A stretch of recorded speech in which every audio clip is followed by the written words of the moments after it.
Hello, everyone. Good afternoon. This is Group 2 presentation for our graphic book entitled The Archons of Babylonia. We produced this book with the objective to curate not only Babylon's masterpiece but also its rarely been hard artworks. Uh, as we humans travel to the future, stand in the present, we see art as a way to express oneself. But aren't we curious on how people expressed themselves back then? We were given an opportunity to explore how people appreciate and produce their art by carving, pottery making, jewelry making, and storytelling. Today we present Babylonian art. The beginning of Babylonian art. Before we proceed, isn't it interesting to answer a beautiful question of where it all began? It was said that the art style of Babylonian began with clay.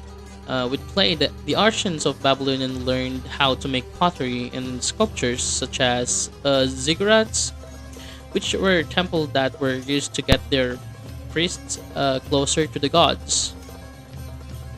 Miserable Ghost Clay Tablet, the oldest Babylonian art. Dr. Irving Finkel, curator of the Middle East Department, debunked a previously misidentified tablet in the British Museum collection. It dates back roughly 3,500 years ago to ancient Babylon. It has never been on display, despite being in the museum since the 19th century. It's a haunted house tale of the unfinished business, a story that has been more than worth to wait.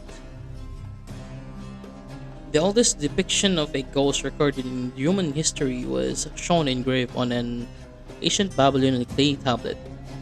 The broken tablet showcases a spirit of bearded man being led to the afterlife by a woman.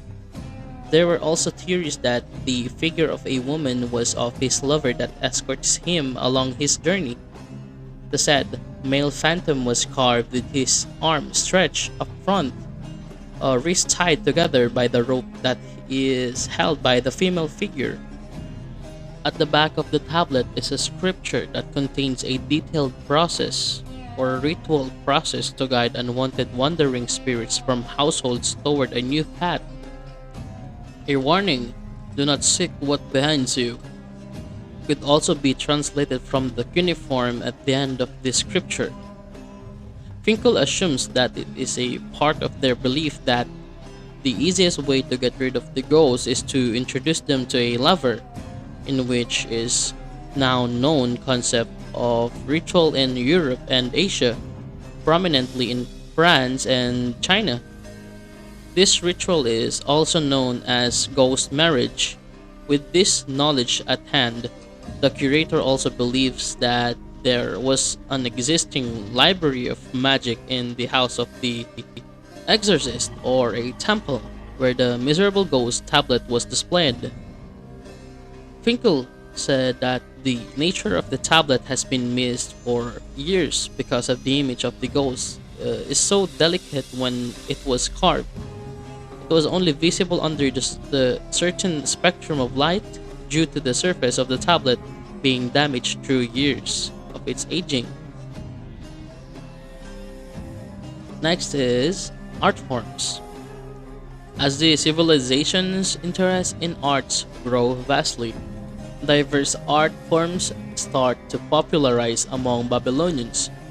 It is evident that carving or sculpting are just a few of the art forms that were widely used way back in their era, although Babylonians also had skills in the other handcrafts such as metalwork, architecture, and pottery. Next is pottery. Typical Ubaid pottery 5500 BC is a high-fired buff body painted in black, the decorations of which become simpler over time. Shapes include deep balls and basins, shallow balls, and globular jars. Some of the Ubaid pottery from Babylon is still existing today and it's displayed in the British Museum. Methods of burial in Babylonia. The oldest form of burial appears to have been to place the dead in small clay coffins, similarly fitting yourself in a bathtub. Some of these were so small and so shallow as to suggest that the body was forced into these compartments by drawing up the knees and placing the body in a position like a child's in a mother's womb. Next is the new rulers, non-Babylonians, known as the Kassites, adopted Babylonian conventions in their royal iconography and inscriptions. The art of the Kassite period is the best known for the stone type monument known as kuduru.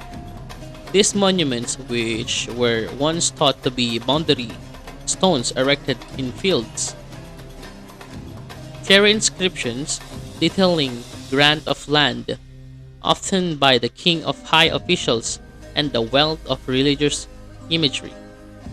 The image, which include astral symbols, animals, and other divine attributes associated with particular gods, serve to sanctify and protect the commitment made in the text.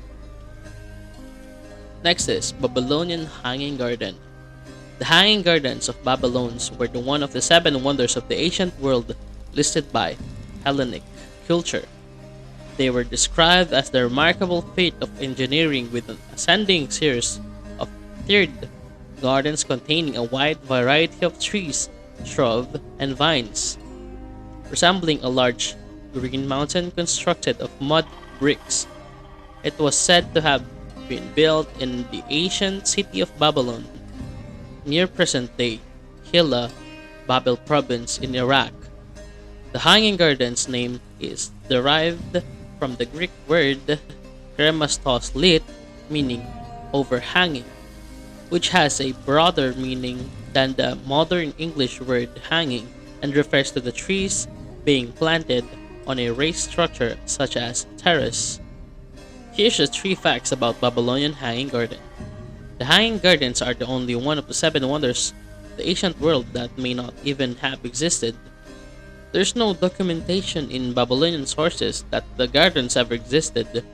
There's also no solid archaeological evidence that they existed. Several Roman and Greek writers wrote about the gardens. They wrote about why they were built, how they were built, and the size of the gardens. They even describe how the gardens were watered. They didn't all agree on why they were built or who they were built for. So yeah, and this is the artwork. The procedure were made here.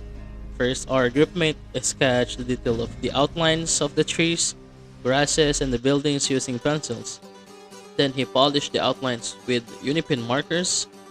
Finally, used Prismacolor to color and render the details of the plants, trees, buildings, and even the sky. A little added on the details of the trees of the Hanging Gardens of Babylon. The date palms, tamarisk are tough plants capable of withstanding the heat and aridity of the area, and they have their own economic uses as well. Next, pearls. The gardens have exotic flourishing plants. These plants were cultivated above the ground level. Nebuchadnezzar imported plants from foreign lands. The plants may have included pearls, date palms, nuts, pears, and willows. Next is cypress. Some texts refer to the garden as floating, but they were believed instead to have hung from these different terraces, including cypress, giving them the appearance of being suspended in midair. And that is all. Thank you for listening, everyone, and thank you, ma'am, for listening. Bye.